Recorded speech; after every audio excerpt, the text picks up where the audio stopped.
At this time, I'd like to call the Louisiana State Board of Elementary and Secondary Education Board meeting to order.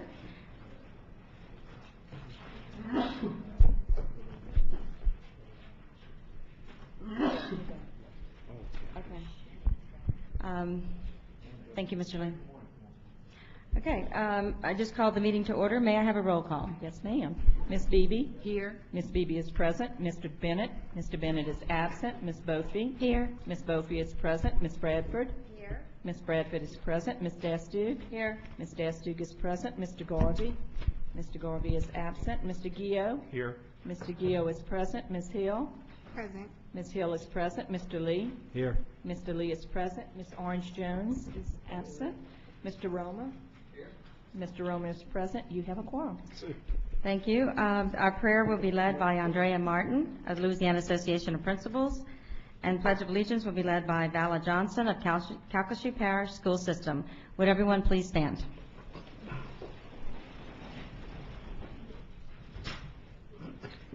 Our Heavenly Father, we pray that you will give us your gift of knowledge, that we will always make the best decisions for the good of all the children in Louisiana. We pray that you will give us the wisdom to know and define our tasks, the strength to build and refine our educational goals, and the courage to persevere in a courteous and respectful manner.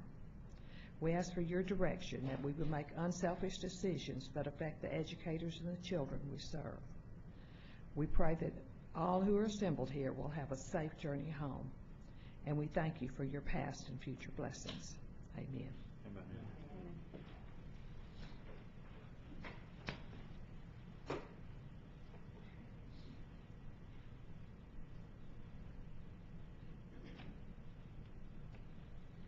Would you please join me in the pledge of allegiance?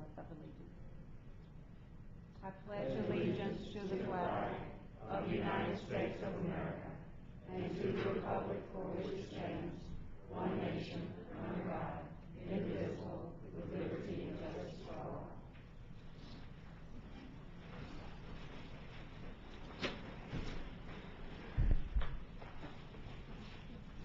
Okay, we move on to the next item. Item 2, approval of the agenda, adding emergency agenda items 9.1 and 9.2. Is there a motion to approve the agenda as amended? A motion by Ms. Bradford, a second by Ms. Bofi. Any objection to that motion? Hearing none, motion carries. Item 3, approval of the minutes of August 15th, 2012. I believe Ms. Bofi has a motion. I'm sorry, Ms. Bradford. Yes, we need to amend that motion. Board members, you have this in front of you. It's 566. Move that the minutes be amended to scratch the last statement and 2403, transfer of schools out of a recovery school district. And I think that someone from the department was going to explain the rationale. All right, then. Well, it's my understanding that this was carried over from another bulletin. Is that correct? And is not relevant to this bulletin. It was a technical, clerical kind of error, and we're attempting to correct it this morning. Is that right? Correct. It was a completely technical error. We attempted to amend a section of the bulletin that had been repealed by accident. So we no longer want to amend a section that does not exist. Okay. Is there any questions on the on Ms. Bradford's motion? We need a second, please, ma'am. Second by Ms. I'll Bofi second. to approve the motion, the minutes as amended. Is there any objection to approval of the minutes as amended? Hearing none, motion carries. Next item. Agenda item 4, report by the State Superintendent of Education. Thank you very much. I wanted to report to the board on my most recent leg of our Louisiana Believes process and give you a sense of what it is that I am seeing in our schools. And I've been in every one of your districts over the course of the last 3 weeks. Some of you have taken the time to accompany me, which I very much appreciate. I've been touring traditional public, charter public, and non-public schools to have a better understanding of the implementation of the many of the reforms that have been passed through this board and that have been passed through the legislature. And if I were to summarize in a word the state of implementation, I'd say we are on schedule and there is a lot of activity. It is not in every instance playing out exactly as everyone would want. In some instances it is playing out exactly as everyone would want. But in every single school, in every single parish in this state, there is real change going on. And let me just describe a little bit of what I've seen in some of the schools and talk about how it relates to the challenges and the opportunities ahead. In many of the schools where I visited, in our traditional public and charter public schools, I brought along a copy of the Compass rubric, and I did some observations. Ms. Brophy was there for some, and Mr. Lee was there for some of those observations that I did in some schools in their district. And what I am seeing is that, number one, every teacher that I met with, every teacher that I interviewed, has set student achievement goals. And I do want to highlight for the board what an incredible achievement this is for our districts, what a seismic leap it is for our state, that across 55,000 teachers, every one of them, and I know it was a lot of work, but has stated, this is exactly what I want my students to be able to achieve this year and what I'm going to hold myself accountable for doing. That's an extraordinary thing across 55,000 people and across more than 1,000 principals. And so I want to thank all of the administrators, Ms. Beebe, Mr. Lee, you among them, those who support teachers, Ms. Orange-Jones, for making that happen, because it's a huge step forward. With respect to the Compass rubric, I am seeing that principals are beginning to observe teachers very regularly. In fact, I've sat with principals as they started their first round of observations.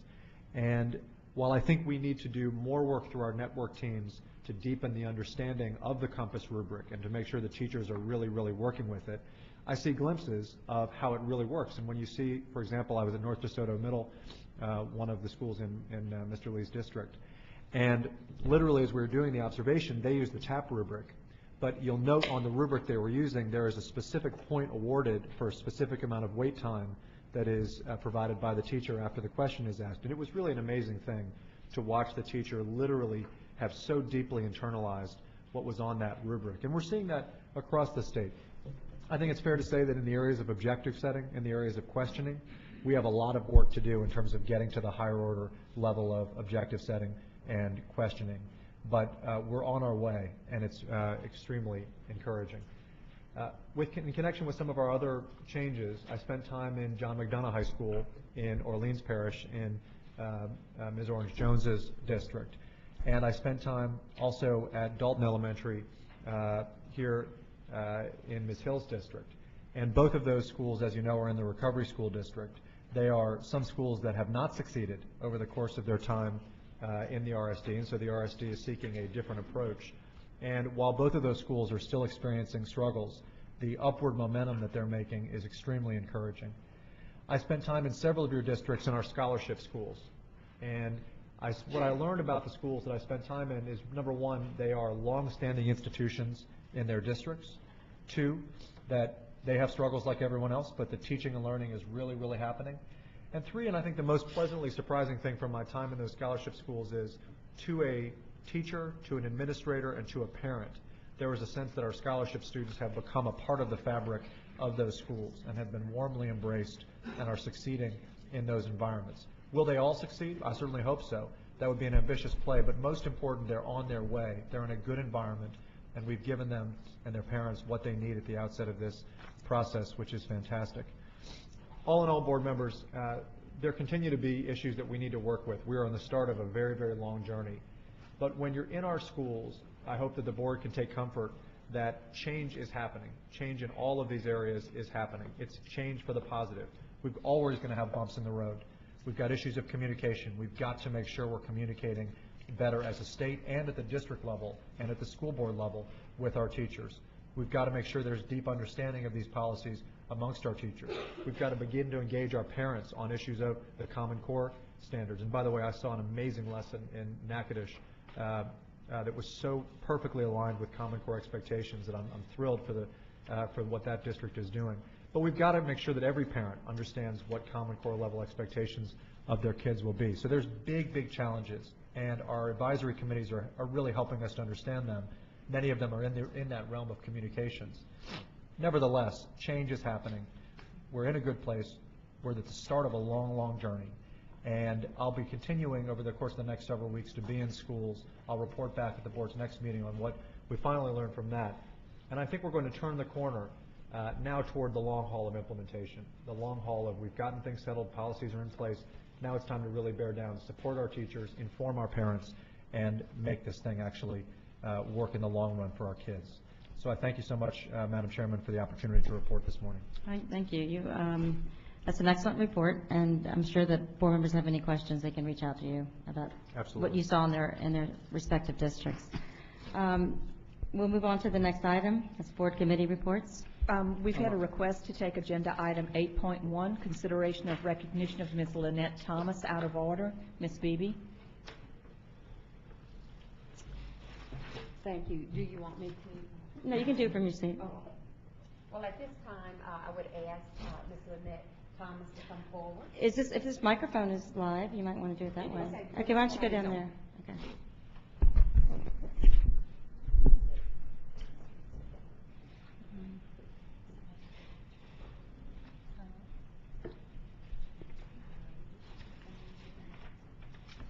Good morning, members of the audience. I'm sure you can hear me. I would also ask Ms. Sarah Allen, principal of St. Martinville Primary, to come forward.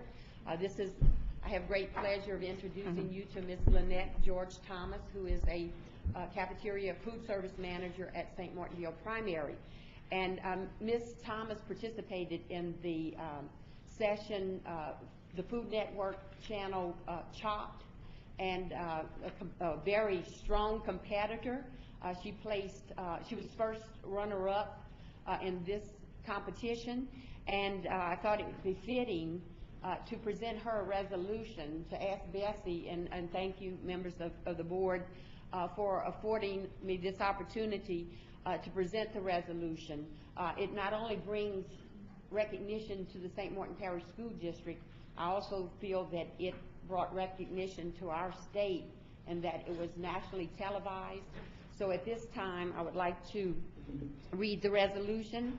Whereas Lynette Thomas serves as the St. Martinville School Cafeteria Manager in the St. Martin Parish School System, where she has worked countless hours preparing healthy meals to help the children of St. Martin Parish reach their full potential each day, and whereas Ms. Thomas has brought national recognition to a school system that has approximately 8,500 students and 1,200 employees, competing as a chef on the Food Network in Chopped, a cooking competition showed focus on skill and ingenuity, and whereas Ms. Thomas placed second, competing against 3 other school nutrition food services managers from across the country, and whereas Ms. Thomas is dedicated to her students and has shown her commitment to them. When asked what would she do with the prize money if she placed first, Ms. Thomas responded she would purchase computers for her school and students. And whereas Ms. Thomas is celebrated for success as a nationally competitive chef and the attention she has brought to St. Martin Parish as a seat of excellence in culinary arts, and whereas Ms. Thomas has creativity and that she takes the ingredients given her and creates a dish that is not only nutritionally sound but tastes good. Now therefore be it resolved that the Board of Elementary and Secondary Education convened at its October 2012 board meeting in Baton Rouge, Louisiana, expresses its sincere appreciation to Ms. Lynette Thomas for her years of dedicated public service and her leadership in the aforementioned areas, and be it further resolved that the Board of Elementary and Secondary Education convey their best wishes as she continues to serve as the St. Martinville Primary School Cafeteria Manager. And of course, signed by Ms. Penny Dastu, Board President, and Superintendent John White. I commend you.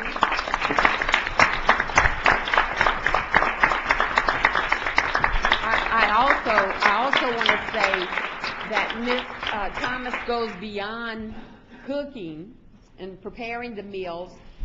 She is very involved with the education of her students. She decorates. She uses various themes, holiday themes, She's always, she and her staff are constantly addressing educational concerns, math, facts, and so forth. So we do applaud you, Ms. Lynette, and I think they want us to take a picture. Would you like to superintendent? Oh, great.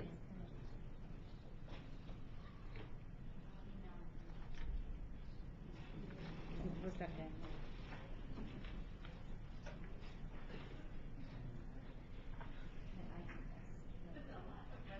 And thank you.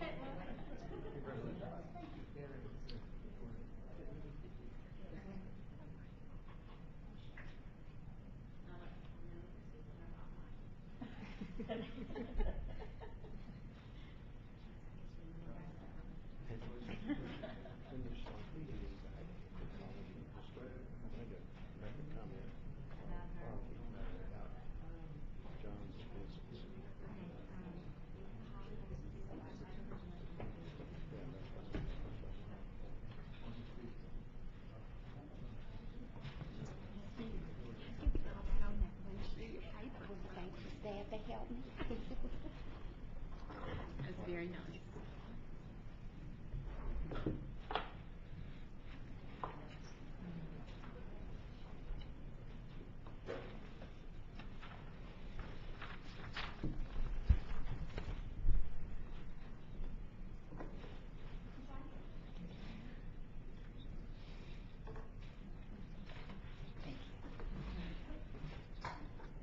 Okay, at this time, we have another BESE member who would like to point of privilege, and so I'm recognizing Ms. Holly Bothy.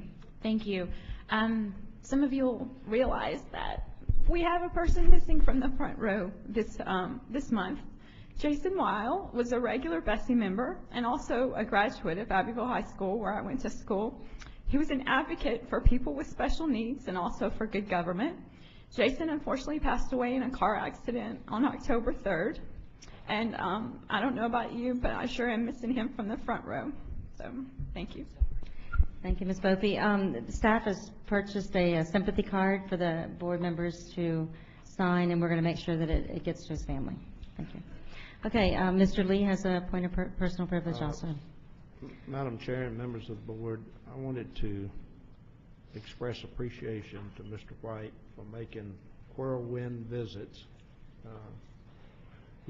He had an ambitious schedule that he kept, but what was more important with his visits to the schools, he didn't seem to be rushed. He related to the teachers and the staffs at the schools, and they sincerely appreciate it, and I appreciate your willingness to visit with those teachers. It makes a difference when they have a visit from the state superintendent. I just wanted to tell you thanks. Thank you. It sounds like you set like some type of world record from crossing one point of the state to the other in one day, is what I'm hearing. You'll have a lot of parishes up there. Okay, any other members at this point of personal privilege? This is a good time to do it. Okay, we'll move on to our board committee reports. We move back to the regular agenda order. Item 5.1, Academic Goals and Instructional Improvement Committee Report. Ms. Bradford. Thank you. On behalf of the Academic Goals and Instructional Improvement Committee, I recommend motions 1 through 10 and 12 through 18 for approval, pulling item 11 on the request of Ms. Bothy, and noting that motions 14, 15, 16, 17, and 18 are notices of intent. Well done. Is there a second? Second. And second by Ms. Bothy. Let's go ahead and act on the motion, and then we'll go to that item. All in favor of the motion on the floor signify by saying aye. Aye. Any opposed? Motion passes. We go to your item. Ms. Bradford? Or Ms. Bothy, do you want to handle it? I think the department will. Okay. But can you read it? Just go ahead. I'm fine. Yeah, let's read it, okay, for the record. Do you want me to read it? Mhm. Okay. On the motion, Ms. Dasty, and seconded by Mr. Gio, the Academic Goals and Instructional Improvement Committee recommend that the board approve the following alternative schools for the school year 2011-2012 as recommended by the LDE.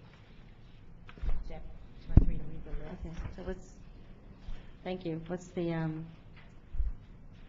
we pulled this for the purpose of, There is some confusion about one of the alternative schools in one of my districts in Lafayette.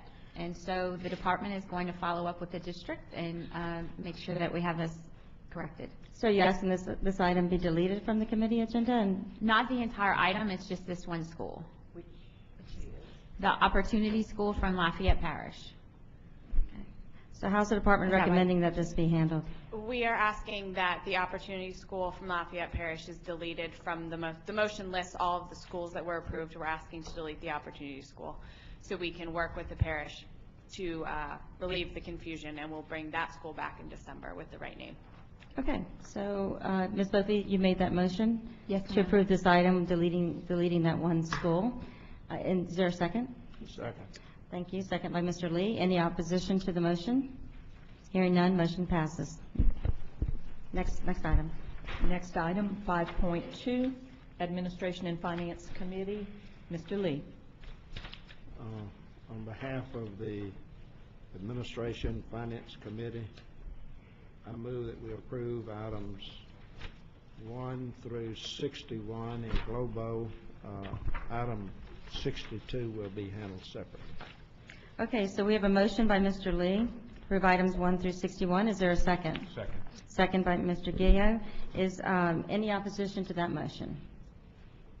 Hearing none, motion passes. We go to item 62. Mr. Lee, will you read it? Item 62 was a motion by Mr.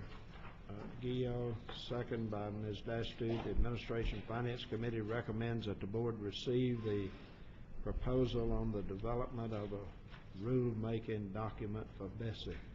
Okay. Is there? It was a receive item, and it was received by the committee. Okay, so the executive recommendation was to receive, and that's what the committee did. Would anyone like to speak to this item? Yes, Ms. ma'am. Beebe. For the record, I want to say that I'm extremely disappointed because I followed proper procedure. In fact, on October 1st, I submitted to BESE staff 2 items. And granted, I understand I have the responsibility to review the articles that are presented to me or the documents presented to me, but sometimes one fails to see the forest for the trees, because I understood that it was my item and I made the request to staff. I trusted staff to carry out the request. And then I also want to say that as a member, an elected member of this body, I was elected with 56% of the vote from 15 parishes, I'm sorry, and I am emotional because I feel like there's a great disrespect. Madam Chair, point of order, please. Mr. Lee. I don't understand what this is, but if we're supposed to be addressing this motion to receive, and if there's something other than that, I think the speaker needs to address or make a motion or whatever it is that you want. Otherwise, we have a motion to receive. Well, Mr. Lee, my point is that I feel that I'm being disrespected as a member of this body, and I am working with staff, and I don't blame staff because there are some among you on this board who, in my opinion, are being deceptive and dishonest and usurping my responsibility, my authority as a BESE member. This is unacceptable, and I recognize that I have to have a good working relationship with staff, and I trust them to carry out my wishes, and it doesn't happen. My only question is, it was an item on the agenda. It was received as presented, and if that's not acceptable, make whatever motion you want to make. Make your motion, Ms. Beebe. But you need to, we just need to know what your intent is. Okay, I will tell If you. the action taken was not your intent. So I can offer the motion. I move that BESE direct the executive director to establish and maintain a rulemaking docket. The rulemaking docket shall contain each bulletin number, a link to its currently final language, each ongoing alteration out for notice of intent with a link to the suggested language, the contact persons and information for those at the Department of Ed, BESE, in charge of the promulgation, the date upon which the notice of intent was approved by BESE, a link to all relevant BESE committee and full board meeting agendas at which the notice of intent was discussed, the date upon which the notice of intent was published in the Louisiana Register, a link to the electronic volume of the Louisiana Register in which the rule promulgation appeared, the deadline and the method for submission of public comment, the deadline by which additional public hearing must be requested, and the method for requesting such public hearing, the date upon which the 90-day public notice period will terminate, the date upon which the rule will be finally approved by BESE or will become final, citation of the relevant laws which authorize the rule promulgation. I move that we implement a rulemaking docket that will better assist all stakeholders, and I direct the executive director to formulate a rulemaking docket. In fact, I put in your packet a PowerPoint presentation. I want to give credit to Ms. Mary Patricia Ray, who assisted me. We collaborated. She gave of her time. We spent several hours putting together a PowerPoint presentation to present to you, but I was denied that opportunity, so I am asking that BESE staff compiles a rulemaking docket process that will make it user-friendly for all stakeholders to access the changes in policy.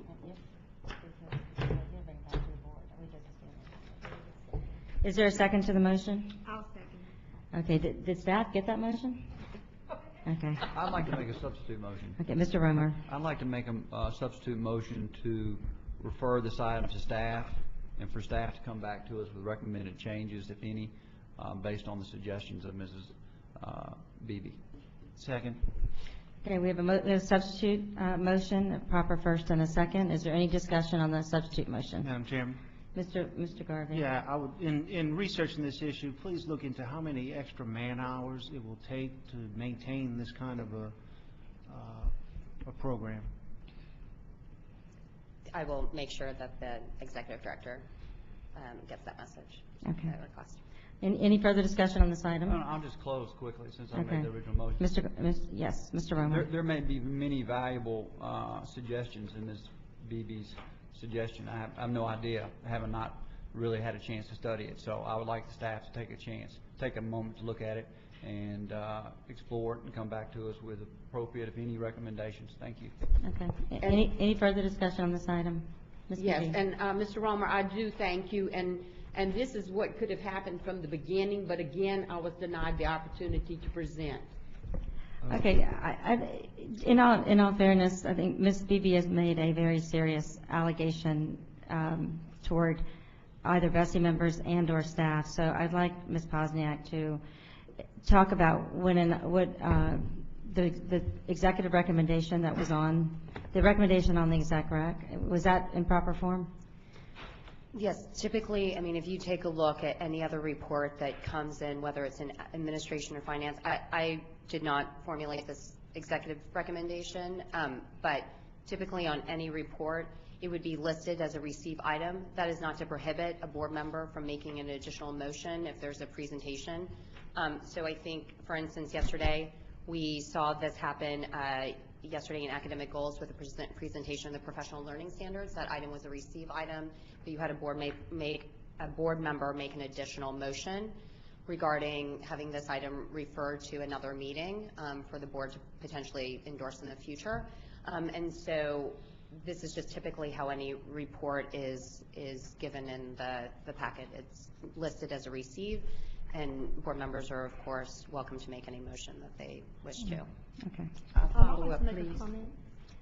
Mr. Lee and then Ms. Hill. Yeah, you were.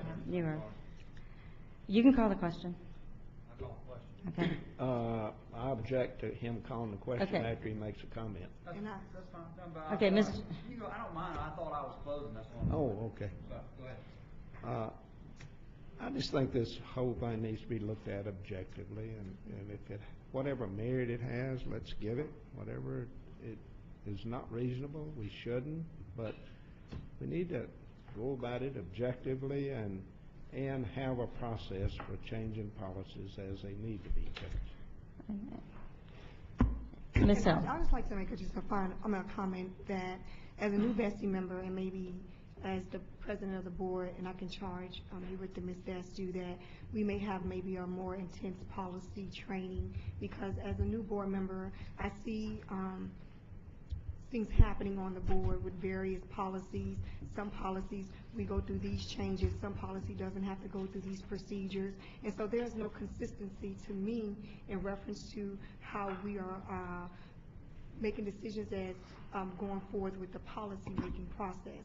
So maybe as the president of the board, you can do offer a training, a more intense training, so board members can have a more clear understanding of the process in reference to various policies that's coming, as towards this board. Okay, that's an excellent suggestion. The BESE, our BESE code is very clear on how on that. But I believe all new board members had an orientation, but we can do another session for new board members who desire this to go a little deeper in how to go about the job of policymaking. So absolutely willing to do that for you, Ms. Hill. I'll close now. Yes, Mr. Romer. I would point out, this is not out of the ordinary. The process has just happened, that a member suggests an item on the agenda. It's most typically a receive item. If we want further discussion and analysis of it, then we ask for further analysis of it, and it gets brought back to us if appropriate at another meeting.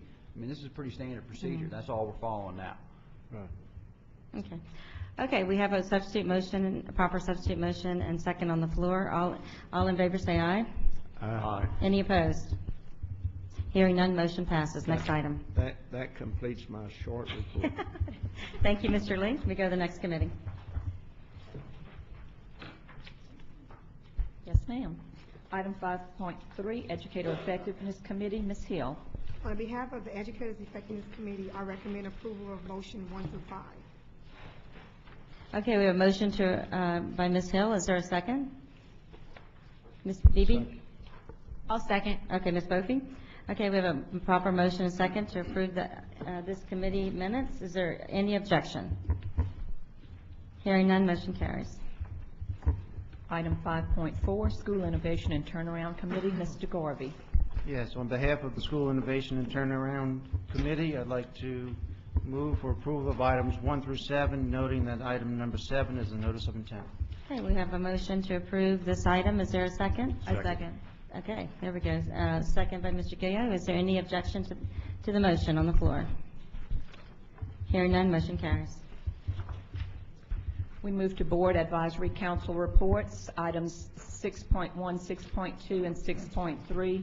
The recommendation is to receive the minutes and approve the tentative agenda. Okay, is there a motion to receive and approve? I'll make that By motion. Mr. Lee, a second by Ms. Bophy. Any objection to the motion on the floor? Motion passes. May I take a moment? Absolutely. I apologize. No, go Personal ahead. privilege. We listened to an item yesterday in 8G regarding Special ed. special ed, and I want to reemphasize that we want to pay particular attention to how we handle that and make sure we get proper input. I know the superintendent and I spoke about it yesterday, and he seemed to agree with me at the time, and I just want to take a moment to remind everybody that that's a charge that we need to take seriously and look at more closely. Okay. Thank you. Thank you, Mr. Romer. Next item. Next item, item 7.1, receive and refer to board, and this is for December 2013, consideration of election of board officers for 2013, and I'm sorry, December 2012. December 2012. Okay, time flies. Any a motion to receive and refer to the December agenda? Election of officers. So moved. Okay, thank you by Mr. Lee, and second by Ms. Bradford. Any objection to this item? Hearing none, motion carries. Item 7.2, receive and refer to the Educator Effectiveness Committee, consideration of proposed policy revisions to Bulletin 130, regulations for the evaluation and assessment of school personnel, Section 325, extenuating circumstances regarding the invalidation of teacher evaluations due to extenuating circumstances. Ms. Hill. Yes, I'd like to move that we receive and refer to the Educators Effectiveness Committee consideration of this policy. Within this policy, I would like to present that on October 17th board meeting, that the board directs the LDE to present this prospective revision to the appropriate BESE Advisory Council. So the language that I have, Ms. Nina is passing out. To my understanding, when I presented this policy change to Ms. Heather Cope, it was for the board to look over the policy and to have a discussion. Unfortunately, I was directed that in order for the board to even have a discussion, that it had to go through the proper channels in reference to going to the Superintendent Advisory Council and so forth. So I just want to make sure that the language that is presented to the board, that this language is not changed by the Department of Education in no way, and that when the information comes back to the board, that we're able to have a discussion on the item. I second. This is a perfect example of why we probably need to do in service on policy making. Board members, you heard the motion. Is there a second? Second by Ms. Beebe. Is there any discussion on the motion? Just for clarification, how should this be handled for policy revisions? I'm going to ask Catherine to come to the table, because that way I'm not speaking on behalf of staff.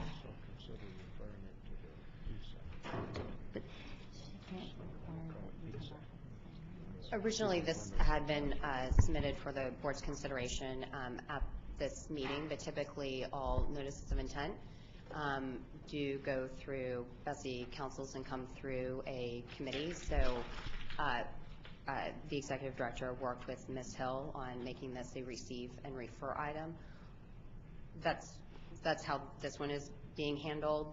I think typically in the past, if there was a policy that the board wished to see brought forth, they would have given a directive to the department to bring the policy forth, and then it would have gone through the councils as well and come through as a recommendation by the superintendent.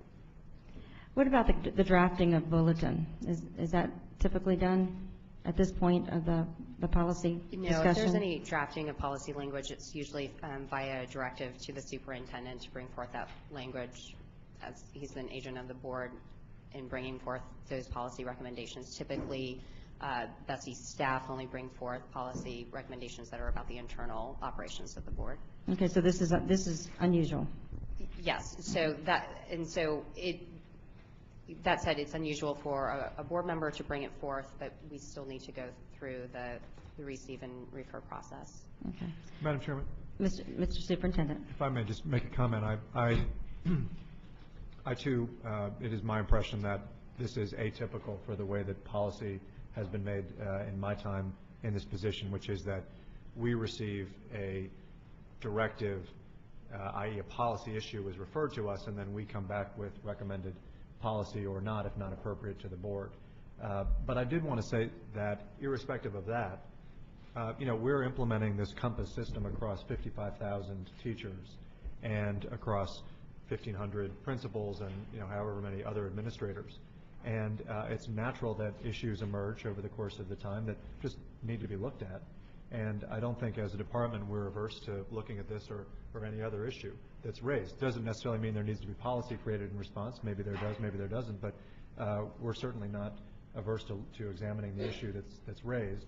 And so however the board wants to handle it, I want to express our stance on this, which is that when educators raise issues or community members raise issues, we want to look at it, examine it, and if appropriate, patiently examine it and bring policy back to the board. The question, I believe, Ms. Hill, make sure that I'm understanding it. What you're saying is that you don't want the superintendent to bring forth any recommendation that's not exactly what you have presented to the board?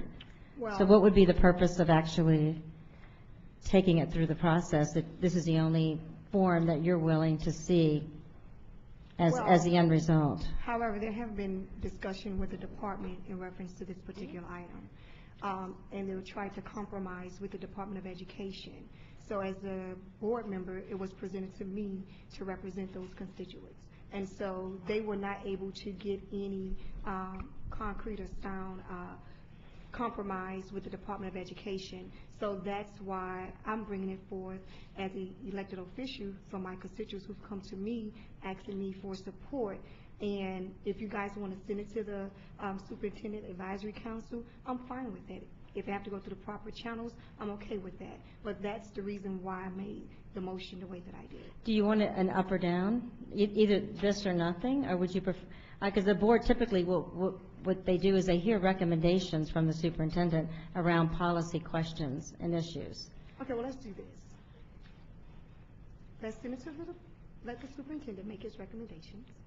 Then once he makes his recommendation, we'll come back to the board, we can have a discussion, and then we can proceed from there. Okay, so you're not going to limit him to either recommending this or recommending approval or rejection of this one bulletin draft that you're presenting?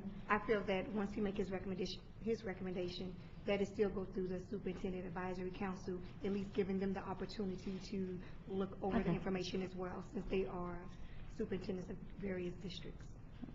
Okay. You understand, Superintendent? Understood. I think what we will do then is take this, and given that it addresses specific issues, and there are educators across the state who are raising various issues that might result in policy. I'm happy to take it, discuss it internally. We'll discuss it with the Superintendent's Advisory Committee, and then, if appropriate, bring a recommendation back to the board to advance policy, or if appropriate, bring a recommendation back to the board to not advance policy. And I'd like to participate in the meeting. It's a public meeting. Okay, that's fine. Okay. We have one public comment card on this, Mary Patricia Ray with the Louisiana Federation of Teachers. Do we need to get the motion cleared up properly? I actually do. I think we do. Because I think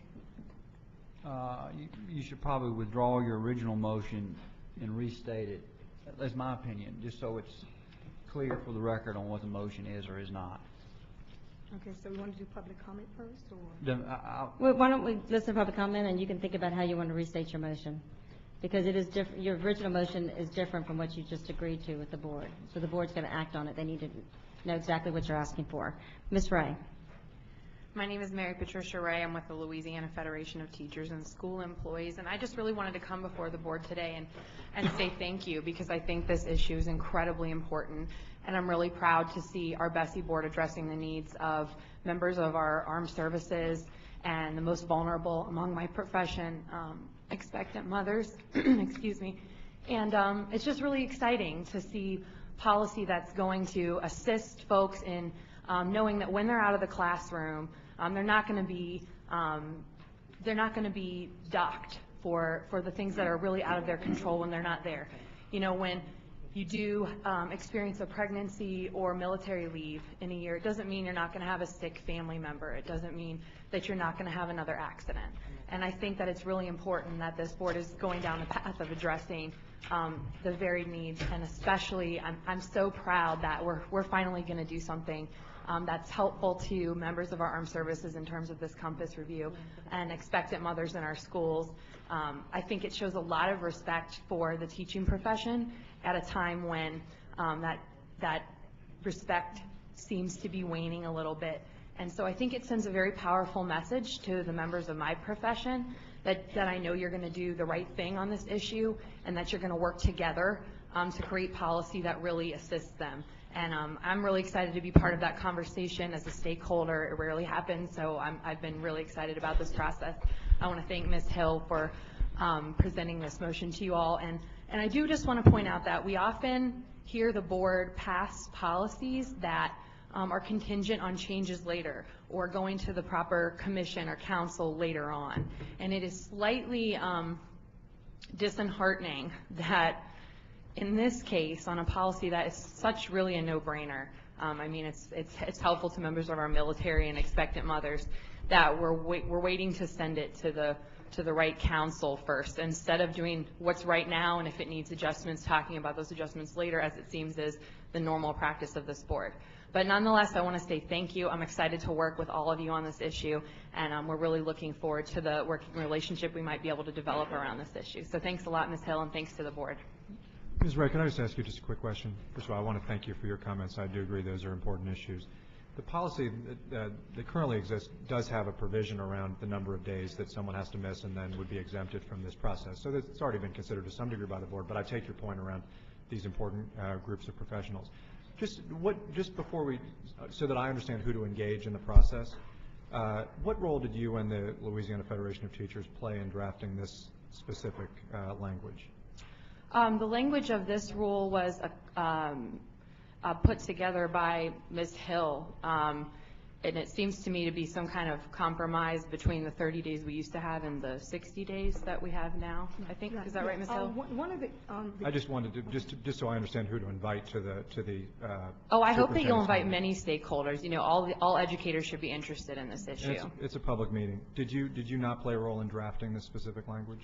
I work with Ms. Hill on this agenda item, as I would be happy to work with many members of the board. Is there something No. I just want to understand that's wrong about working in policy, since that's my job? Nothing at all. I just wanted to understand your role in it as a comment. Thank you very much. Sure. Thank you so much.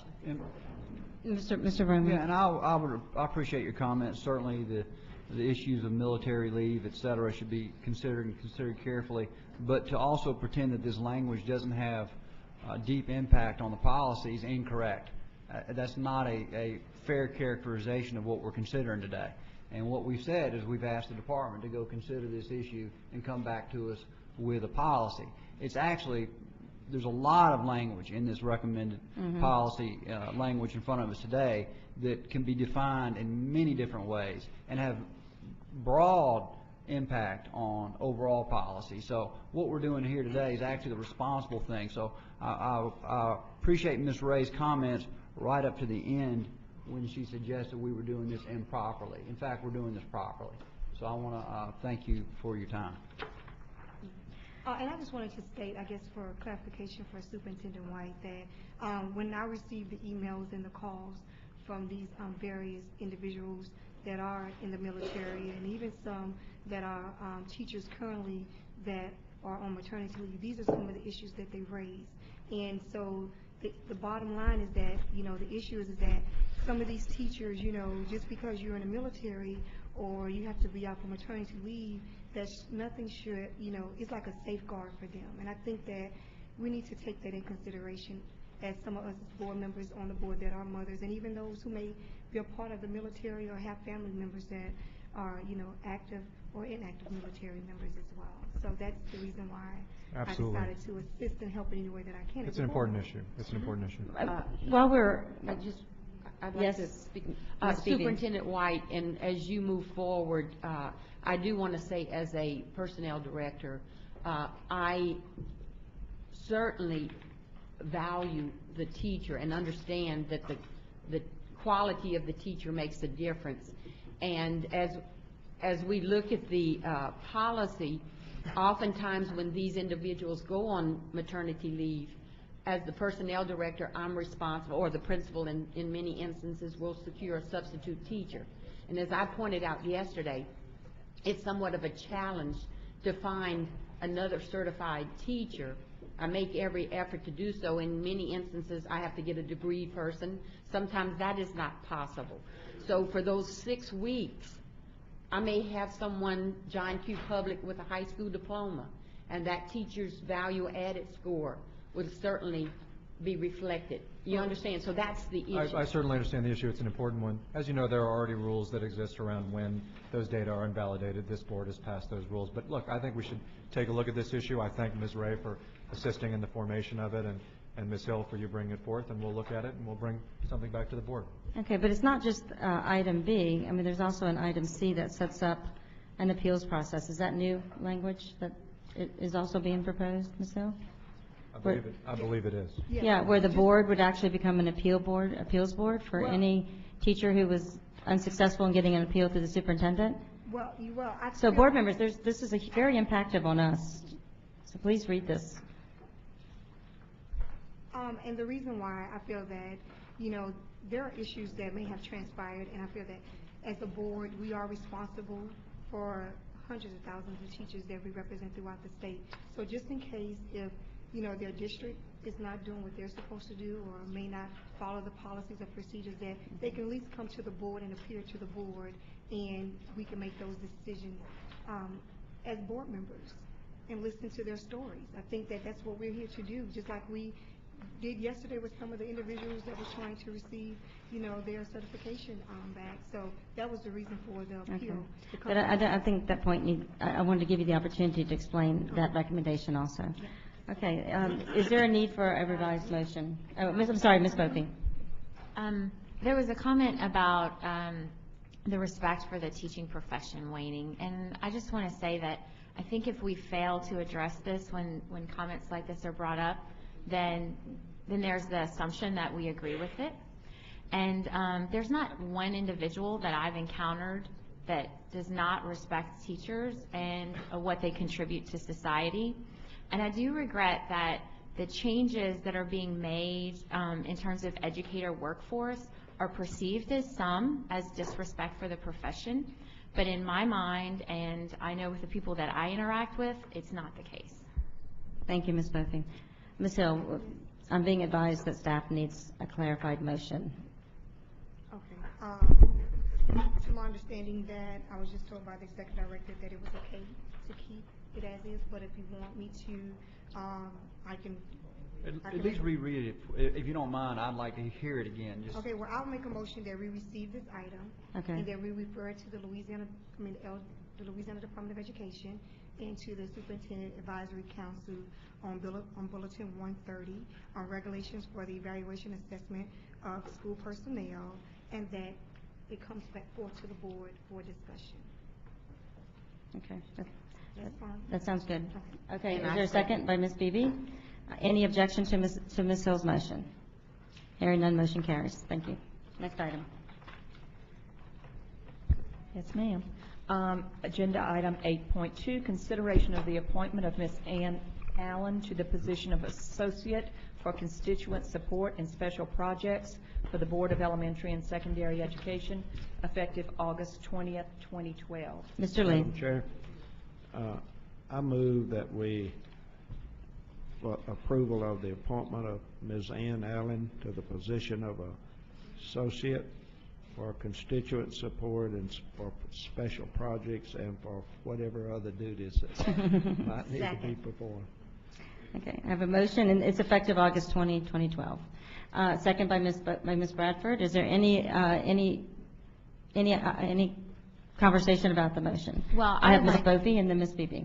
I'd like to say that Ann was able to work with me this summer as she was doing an internship, and that I appreciate her support as we were both looking into some policy issues and also constituent issues. So I'm excited about having some more backup as far as that's concerned.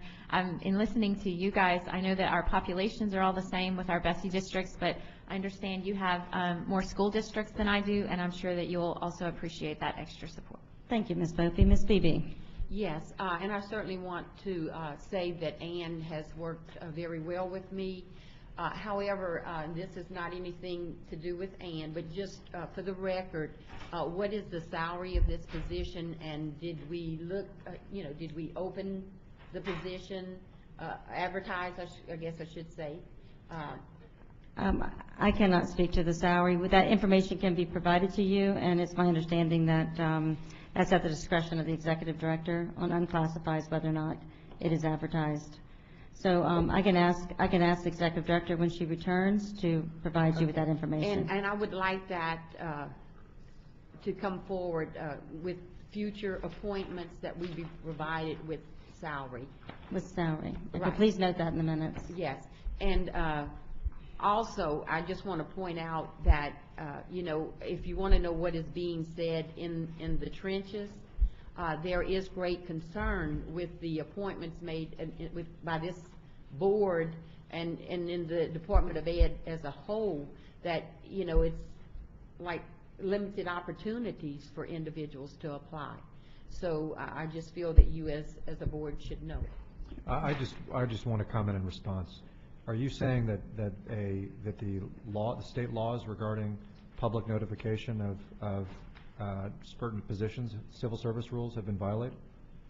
No, I'm not suggesting that. Oh, okay, because I'm not suggesting I think that. they I have am been just followed, saying- and I wanted to be sure. And I understand these positions, technically, as I understand the policy, the executive director can make the recommendation. I just feel that in many instances, we are just, I just don't know what specifics you have. If you're saying that we complied with the civil service laws, what specific instances of violating those rules are you raising? Well, I don't think think if you look they at your exist. department, Yes. many of these jobs we don't even know about until, as a board member, I find out, I read about them in the newsprint. Well, you have BESE staff, we have department staff. Those are different organizations, and that's why. I fully understand But that. that's also why I've sent the board briefings. It's also why we announced our team, and it's also yesterday why we hosted an opportunity for you to meet the entire executive team. If there's ever a time in which you'd like more information about my team, I'd be happy for you to come in. I'll introduce you to all of them. I'll show you which vacancies we have. But it is not a matter of having any rule having been violated with respect to hiring that you do not know about every person hired in the State Department of Education weeks in advance of their hiring. With all due respect, sir, I will challenge you on that. As I said, I read about it in newsprint. To this moment, I don't know who you have on staff, the numbers. I know at one point I read in the paper that there were 60 positions eliminated, but then when you read the paper and you see all of the additional hires, I question. Fine. You said that you were not sure those hires had been made in a way that provided public notice. You're unable to bring up any specifics, and I asserted that we followed the civil service rules. That's the accusation you've raised. I'm saying I don't think you have any, I think it's wrong, and I wanted to clarify that for the record. Thank you. Okay, thank you. We have a motion and a second. Mr. Astug, I just wanted to reiterate the value of Ms. Allen. She's not only doing her internship in the transition has been very valuable, and then she's filled in on admin and finance in a very exemplary way. Thank you. Your chairs are very supportive of the work you're doing. My personal experience with Ms. Allen has been nothing short of terrific. She is a ray of sunshine in that office. She's very resourceful and efficient and professional, and we are delighted to have you as part of the permanent team. Welcome. I said that before I took the vote. Any opposed? Okay, unanimous. Okay, you're hired. Next item. I believe Ms. Orange Jones wants to be recognized. Oh, I'm sorry. For a moment. Okay. Just a quick note. I request that the minutes show that I recuse myself from items 17, 49, 50 of the Administration and Finance Committee. Okay, thank you. It's been noted. It'll be part of the minutes, part of the record. Okay, next item. Next item, consideration, 8.3, consideration of executive session relative to litigation concerning Louisiana Federation of Teachers versus State, number C-612-733, 19th Judicial District Court. Okay, is there a motion I need to ask for a motion to go into executive session to discuss? Yes, before we go to a motion on this, I'd like to take a... And then Ms. Bradford is making the motion. Is there a second? I'll second. Second by Ms. Bophy. Mr. Garvey. I'd like to interrupt the motion for a second to thank Ms. Posniak for staying on for another month and helping us through this meeting. Yes. Again, like we said before, sorry to see her go, but glad to see her stay around for this meeting. And I'd like to ask the President to work on the next excuse that we're going to use to keep her for yet one more meeting so we can get that in place. But thank you again. I will start working on that now. Yeah. We know how to find her, don't we? Thank you, Mr. Garvey. Okay, so I need to ask for a roll call vote on the motion to go into executive session. 2/3 affirmative vote of members present is required for passage of the motion to go into executive session. I would like to inform the public that no votes will be taken in executive session. All votes will be cast in public. Ms. Destry, before we do the roll call, I was advised of this item, that was the item dealing with the matter that I requested to address concerning a resolution to send it to the Attorney General's office, and I want to know for clarification, is this indeed the item? I was told by staff this was the item to address the resolution. You have, Ms. Beebe, you have an item on the emergency agenda to address your resolution.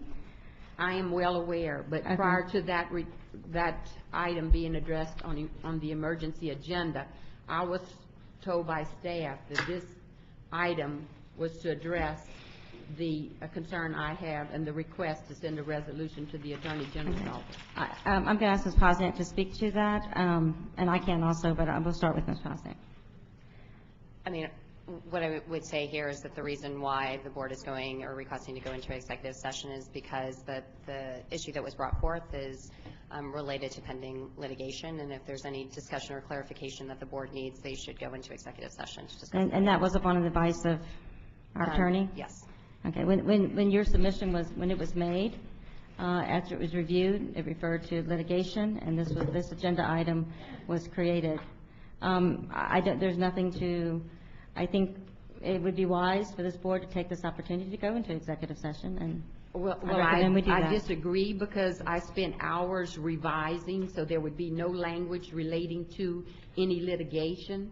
So personally, I don't see a need to go into executive session. I will not go into executive session because it was just stated the purpose of the executive session. There's no need to go into well, and that is your opinion. Let's let the board decide as a body. Well, okay.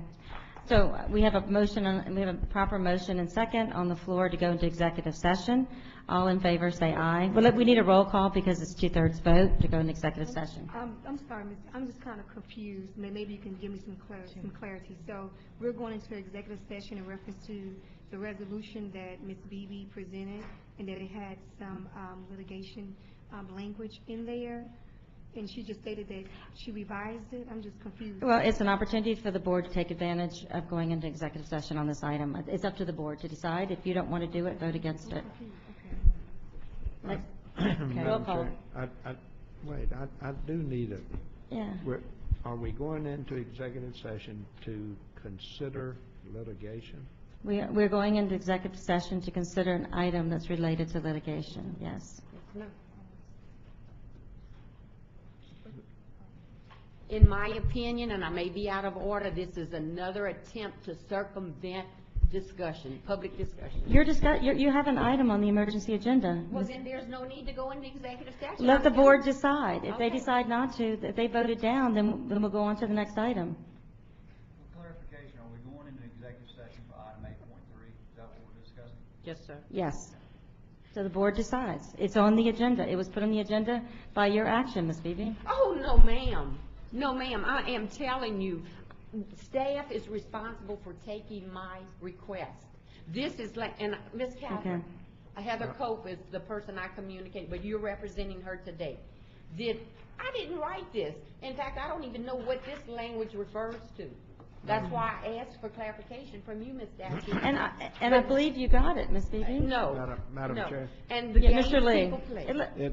It appears to me we're talking two separate items. We are. I don't even know what this 8.3 is executive session for litigation. 9.2 is Attorney General opinion. So we're talking two separate items. We're going into executive session for 8.3 only. But then we still have on the agenda, and we'll have to consider 9.2. That's correct. Roll call. I mean, if the board decides it doesn't want to go to executive session, then we won't. Roll call.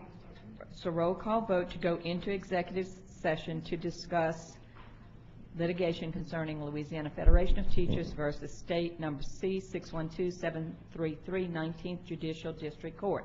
Ms. Beebe? No. Ms. Beebe votes no. Mr. Bennett? Mr. Bennett is absent. Ms. Bofi? Yes. Ms. Bofi votes yes. Ms. Bradford? Yes. Ms. Bradford votes yes. Mr. Garvey? Yes. Mr. Garvey votes yes. Mr. Gio? Yes. Mr. Gio votes yes. Ms. Hill? No. Ms. Hill votes no. Mr. Lee? Yes. Mr. Lee votes yes. Ms. Orange Jones? Yes. Ms. Orange Jones votes yes. Mr. Romer? Yes. Mr. Romer votes yes. Ms. Desti, do you care to vote? Yes. Ms. Dasty votes yes. You have the required votes to go into executive session. Okay, we'll now go into executive session. I'm going to, I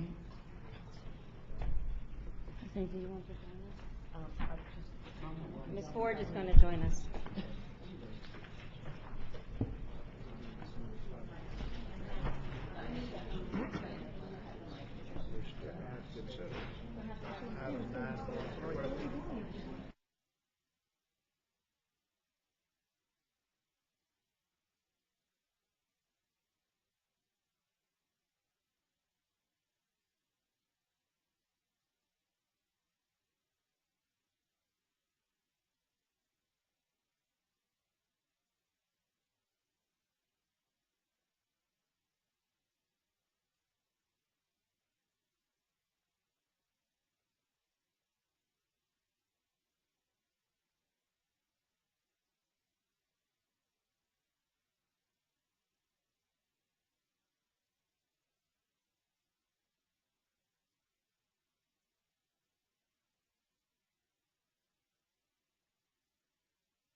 Tonight.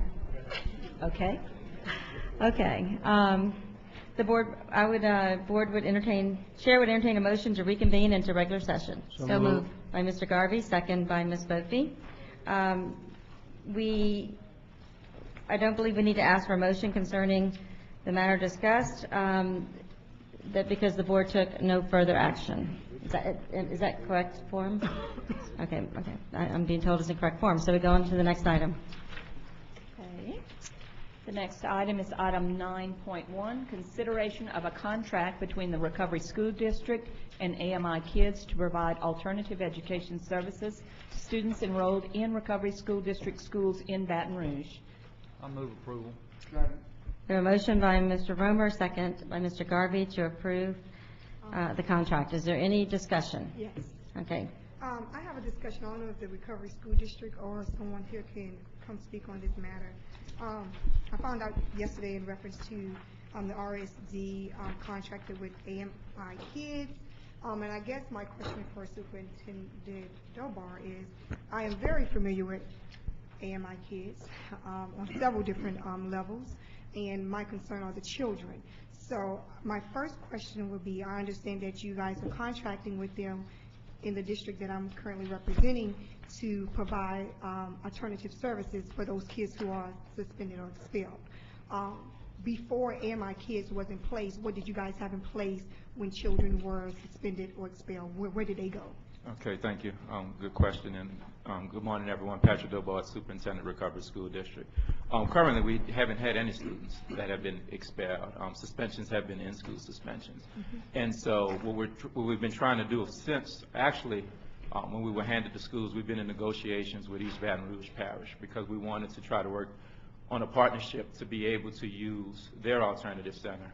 And over the past month, 2 months, we've actually been working with them back and forth on what would be good and best for students. So in our mind, having a partnership around the alternative schools was something that we felt very strongly about. But after we got the rates that they were willing to charge us, it was something that we couldn't afford, and so we had to seek alternative measures. And AMI was the best measure that we were able to find. And so, again, one of the things we stress is we want to keep students in school. And so expulsion is truly like a last option, and so definitely in-school suspension, when that is warranted, is what we're actualizing.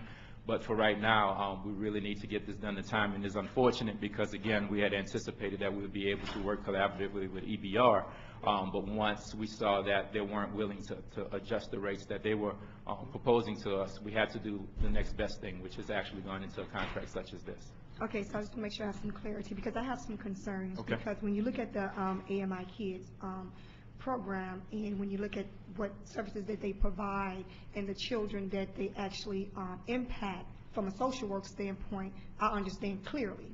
So most of the kids that attend AMI Kids are kids that have gone through the judicial system, whether they're on probation or whether the judge have required them to attend AMI Kids.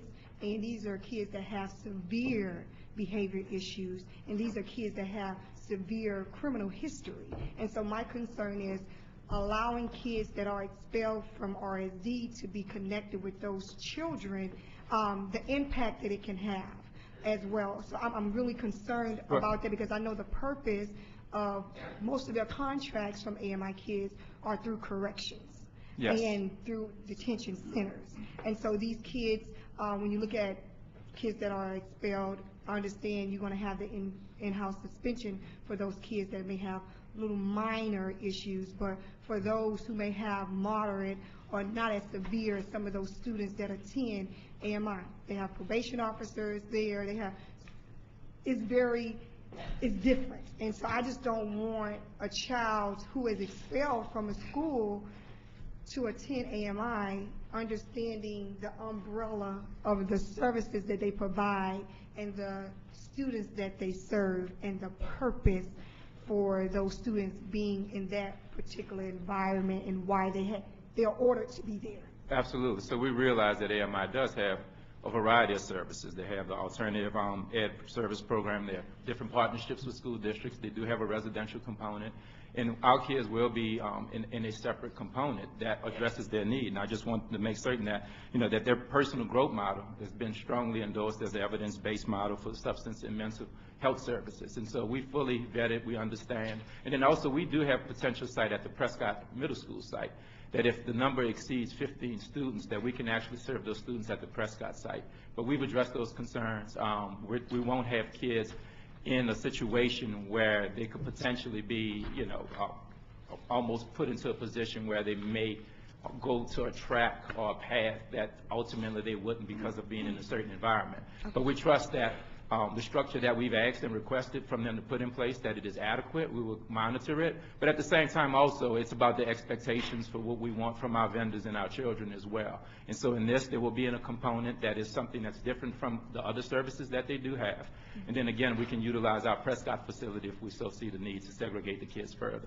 Okay, so I just want to make sure that you can just give me some clarity so I can. Yes, absolutely. For me, because I know the services that they provide, and I work there as well. So I just wanted to make sure, so those 15 children that may be placed in that facility, you're telling me they're going to be in a different area than those? Yes, we'll be able to manage who it are different. more ordered by a Yes. judge or by a probation officer? Yes, that's correct. And then they won't have any contact? Yes, and I will welcome your expertise. So as we go, and if you see there are things that we can do and work and manage the contract differently, then absolutely we will do that. Okay, thank you. Thank you, appreciate the questions. Any other questions for Mr. Dobar? There's a proper motion and second to approve this contract. Is there any opposition to the motion? Hearing none, motion passes. Thank you. Next item. The final item is 9.2, consideration of a resolution to seek an opinion from the Attorney General regarding the rulemaking process outlined in Title 28 BESE Code, Sections 1301, 1303, and 1305. Ms. Beebe. Do we have a handout, Ms. Beebe? Yes. Okay.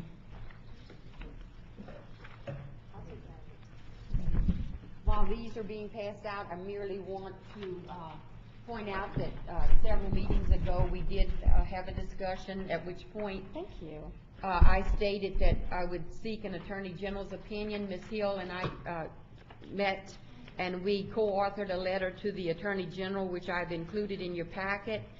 We did receive a response from the Attorney General's office dated September 11, 2012, and I'll just point out that the response was the Louisiana Department of Justice serves as the legal representative for the state of Louisiana. Unfortunately, we are prohibited from giving legal opinions or counsel to private individuals. Rather, the law provides this office to issue legal opinions to public officials in their official capacity. As an elected school board member, you would need a resolution from the board and the minutes of the meeting on the subject matter for the opinion request. And I have submitted to you for your consideration a resolution, and I'm not going to read it, but I was advised by BESE staff, and of course I had the conversation with you, Ms. Dastu, where I was not to make mention of any litigation, any issues being litigated, and I think unless you can show me in the resolution, I'll give you a few minutes to review the resolution I have submitted. I made every effort to avoid any specific bulletins or any language that would be connected to a form of litigation. So, and I have also included a memo indicating that I would ask this body to seek an Attorney General's opinion as to whether the Department of Ed's implementation of a rule prior to its final adoption by this board complies with all of the procedures required by the Louisiana Administrative Procedures Act.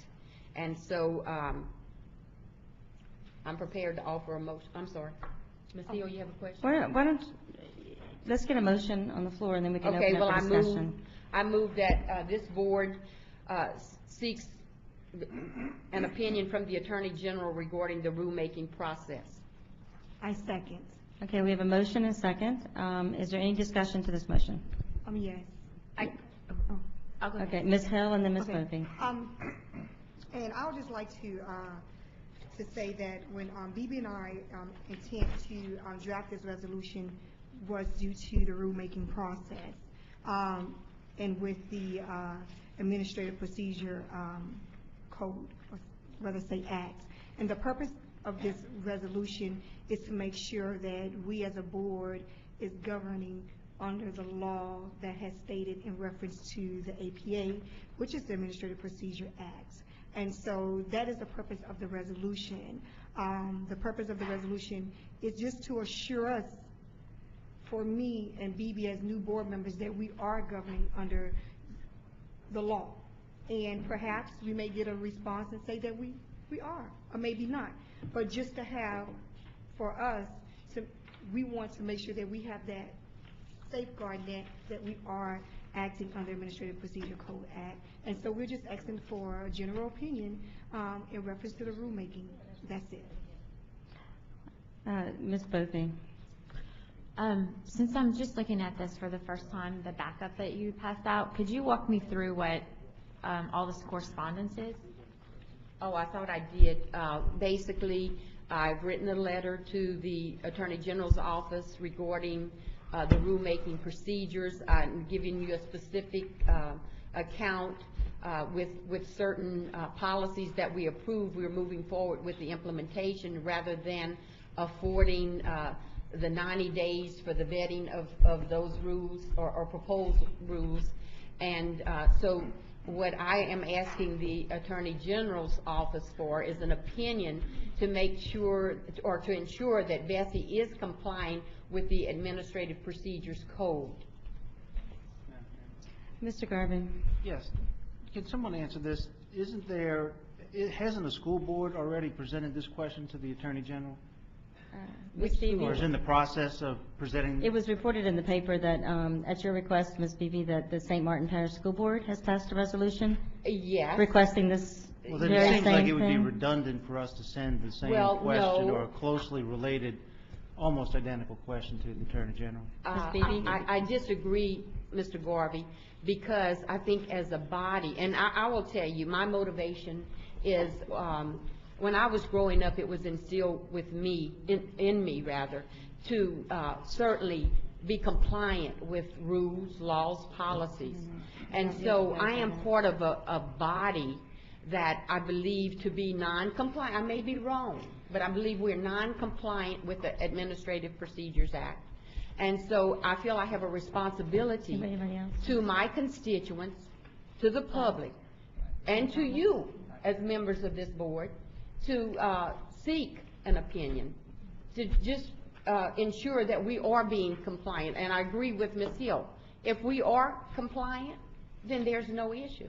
But I would feel more comfortable that this board goes on record to show that we are transparent, we're operating in good faith, we are certainly, if we are in error, we want to be informed of that error, and moving forward, we will adhere to the act or the law. Correct. I have a question if no one else does. Mr. Romer. I appreciate that you cleaned up the language, but the reality of it is that the genesis of this had to do with the Scholarship Act and other things. I mean, that's the genesis of the letter. That's what your argument is about. And that information is in litigation right now. And I think it's totally inappropriate for this board to pass this resolution at this time. Whether your resolution actually states that or not is irrelevant. That's what the issue is at hand. And we're in litigation on that issue, and we ought not act on this resolution. Well, I disagree with you, Mr. Wait, Romer. excuse me. You actually have to wait to be recognized. Let me finish. I'm not finished. Yeah, Mr. Romer. Now, we can try to hold the high ground on sincerity, but you do not have it in this case. Okay, this resolution has been drafted 5 times, and the original resolution was very specific on what it asked. And this resolution that we now look at has to do with the same issue, whether you say it or not in writing. And that's a fact. And it is in litigation, it is in court, and it's inappropriate for us to wade in this matter at this moment. Any other BESE member? No, I get to, if someone hasn't spoken, I'm going to recognize them first, and then I'll come back. Okay. Mr. Lee. You made the motion, you get to close, Ms. Beebe. Okay, thank you. Sound like somebody knows a lot more than I do. I don't know what all these implications and connections are.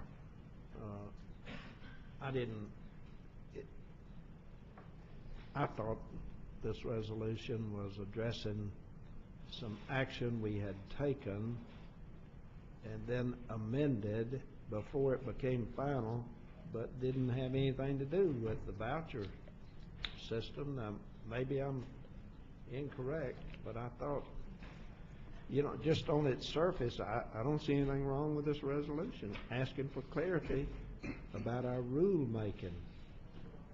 There's something, evidently some hidden agendas that I don't know what Mr. Romer's talking about. Is there anybody else? Otherwise, I'd like the opportunity, Mr. Guillen. Just for clarity, I believe this is the same item relative to where the board's attorney, we asked in the public meeting as to whether, this was needed or not, and the board's attorney advised that it was not. And if I recall, that was over the scholarship. That's what but was that in connection with scholarship? Yes, that was my recollection. I believe this item has been addressed twice previously by the board, and we've been given advice by both our ED and by legal that we're following APA. But I have a question for Ms. Bosniak, because we have staff, and that is their duty and responsibility, and they take great pride in ensuring that this board does everything within the law and following the APA process. And Ms. Bosniak, am I correct? Has this board been following APA process and for years?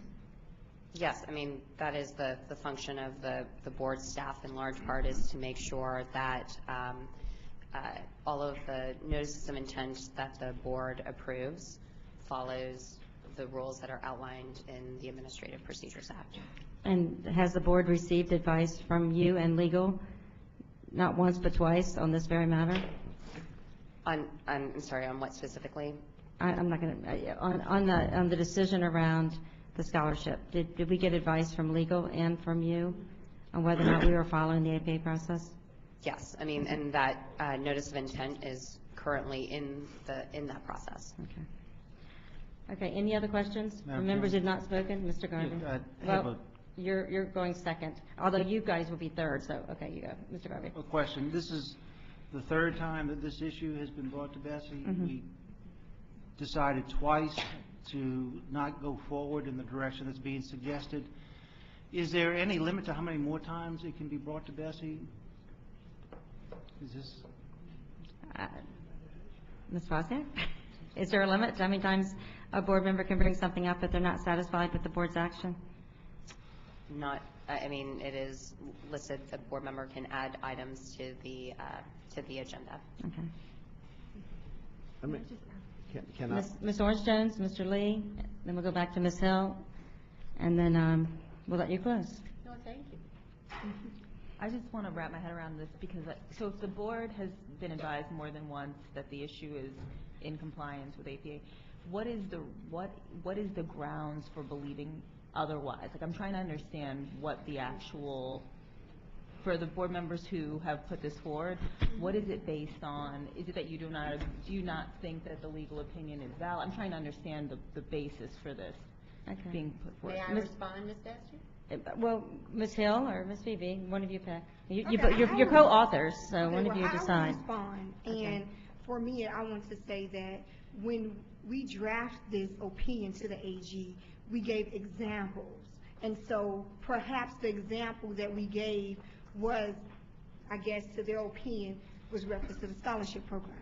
But there are other bulletins that has happened as far as the rulemaking process that we feel that it has not followed the APA process.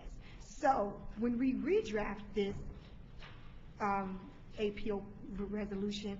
That's why we took it out. It's not about one particular issue. It's about multiple bulletins that we continue to make policies and that we continue to have notice of intent of. And so we wanted to ensure that what we're doing, that we're governing as a board and we're following the law. Now, I don't understand what would be the problem. If we don't have anything to hide, get the resolution, and then when the Attorney General give us a resolution, if we're in compliance, great.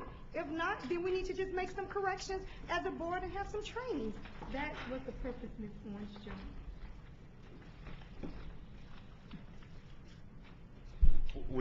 Could you cite the other specific items you're concerned about? Yeah, I'm What concerned about policies? Bulletin 130. No, which specific other items have we passed that you do not think have followed the procedure? Well, for example, with Bulletin 130, we had the 90-day where you have public comment and you have to have the hearing, and did that transpire? I'll leave that to the board. However, we have Bulletin 126, which is another bulletin that we have amended language to the policy, that we follow the correct procedures.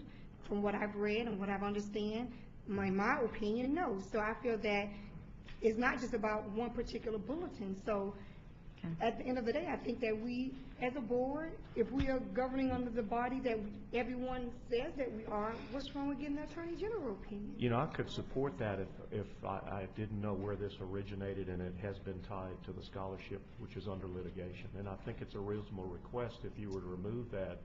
But I don't think it's effectively been removed just by changing the reason for doing it. Well, I think that we changed the language where we took out that example for the scholarship program. We took it out. We asking for a general opinion overall. We did not look for we did not put any specific item in this new resolution. I'm going to let Ms. Beebe answer the question because she asked to. Then we'll go to Mr. Lee, Ms. Bophy. And anyone else? And your question is, with the reference we made to specifics, those have been removed. And it's, as you know, and I'm not going to rehash what Ms. Hill just described. I mean, it is what it is. We take action, the action of this board, moving forward. There, you have to promulgate the rule and go through this 90-day process, vet the process. And we're not doing it as a board as I see it, and we're going forth with the implementation rather than affording the rulemaking process. Again, I understand some of you have concerns because of the language in the original letter to the Attorney General, but the Attorney General rendered like I said, he was not, or the representative from his office said they would not render an opinion to an individual, that we would have to have this body submit the resolution for an opinion. And that is exactly what we're doing. We're adhering to the Attorney General's recommendation. Okay, thank you. Mr. Lee, then Ms. Bothy, and then I think everyone who wants to has had an opportunity to talk. Still sounds like lots of agendas here, but I can only go by what I see in writing, and I don't see anything wrong with making the request. Now, if the Attorney General can respond any way he wants to, and if he decides that there is some connection with litigation, which I don't see or understand, but if he makes that decision, then he's not going to render an opinion. If he sees it as just a general request for what sounds to me like, is the board's attorney advice correct? Then he's going to say it's okay. If he says the board is not following the law, then he'll give that opinion. But I don't see anything wrong with submitting it and letting him decide what he wants to do. Thank you, Mr. Lee. Then I would redraft the resolution. I'd redraft the resolution and ask what you just asked, Mr. Lee. Is our board's attorney the correct advice in dealing with our own procedures? I'm sorry, I didn't understand that. I'll make a substitute motion that the resolution be rewritten and ask the Attorney General's opinion regarding our own attorney's advice regarding our proper procedure.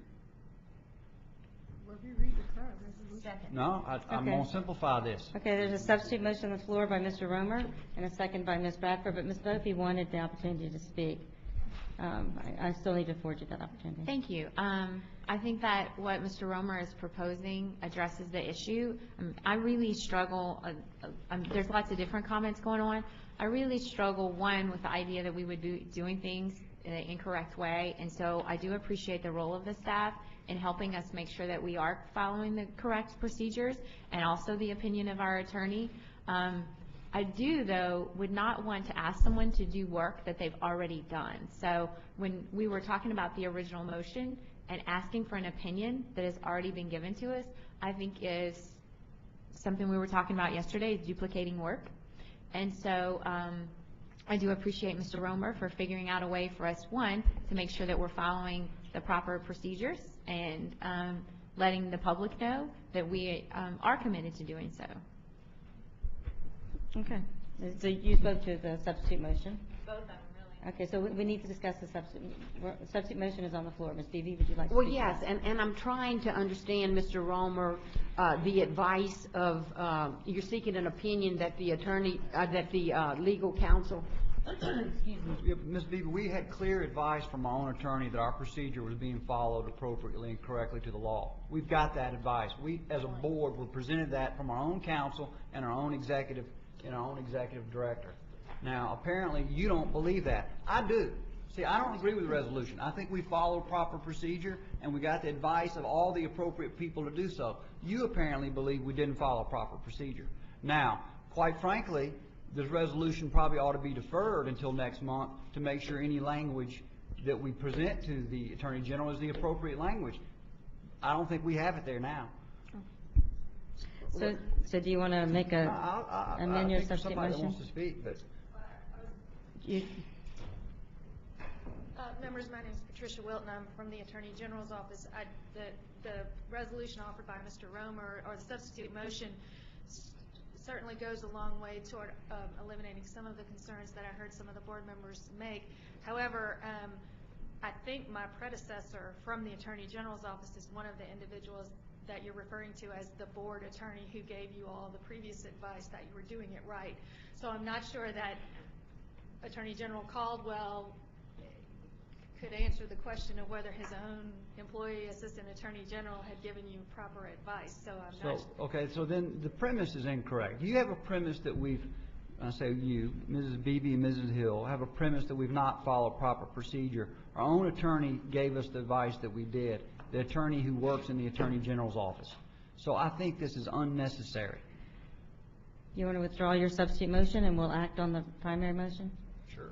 Okay. We have, Mr. Romer withdraws his substitute motion. Do we need to restate Ms. Beebe's motion? Ms. Beebe, would you restate your motion, please? I move that BESE seeks an opinion from the Attorney General's office regarding the rulemaking process. Okay. Was there a second to that motion? Yes. So we have a second by Ms. Hill. Would you like a roll call vote, Ms.? Yes. Ms. Beebe? Okay, roll call vote, please.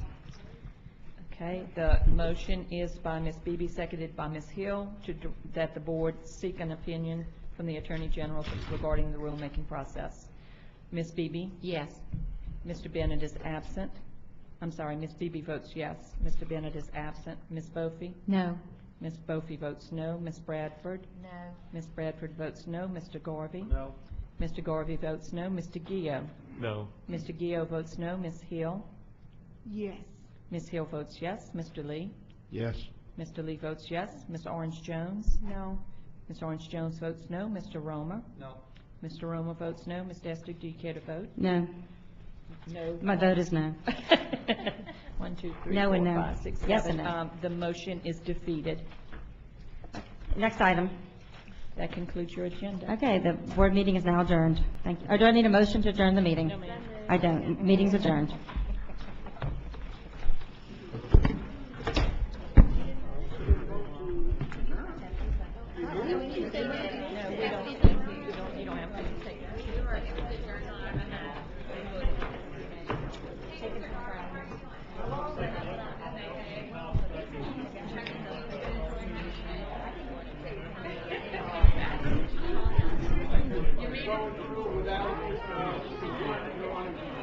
I hear you, I hear you. Well, we made it through another 2 days, right? That's true, that's true. Y'all have a good early holiday season. I will see y'all soon. Yeah, we got news on me, so. You know, I think, what's my range? Hey, how are you? That's a good fight. You have the great hair. Okay. Yeah.